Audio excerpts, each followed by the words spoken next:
Greetings, class. I just wanted to take a few minutes to provide you with a quick overview of your stakeholder map and reflection assignment. So what you're going to do through the stakeholder map is really identify those individuals that are going to be the targets for your final presentation. So the focus is to identify and analyze the stakeholders that you're going to engage in to elevate the practice of population health. That's your audience. So take a look at the guidance that's included in the assignment itself. What you're going to do is map your stakeholders and you're going to map them by category.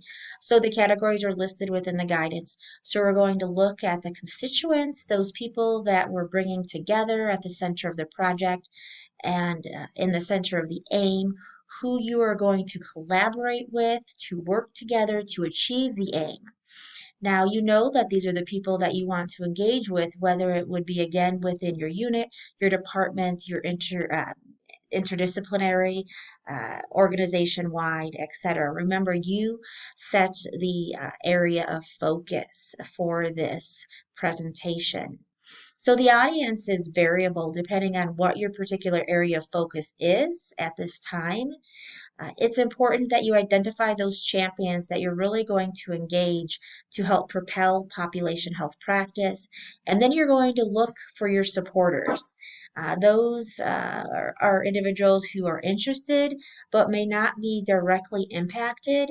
Think about other groups or other departments or organizations that may also be able to support your efforts but may not be directly involved.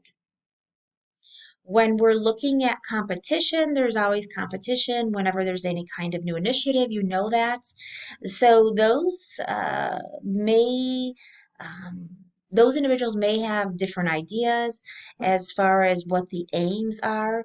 So it's really important to identify those individuals who may be in competition so that you can be proactive and start dialoguing with them, start engaging with them, because again, we know that when looking at the opposition, there's always going to be opposition there.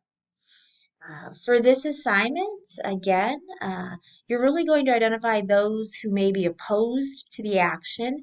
And we know that people may be opposed for any one of a number of reasons, maybe personal agenda, their values, beliefs, those types of things. So keep that in mind when you're looking at all those categories. You want to think about how you can connect. Uh, and values are so important. Remember, we've talked about this to connect with your stakeholders. Remember to engage them. You really have to know sort of what makes them tick and also what their interests are and what kind of assets they bring. We know that those assets may be different, may be financial. There may be any one of a number of different ways in which individuals may provide support. So you'll be looking at that across the different categories. There is a rubric also at the tail end of this assignment worksheet that will provide you guidance and completion of the assignments. Again, there are reflection questions here as there are with each of the assignments. Please do take some time to review the assignment components. I have provided you with just an overview, and if you have any questions, please do not hesitate to reach out. Thank you.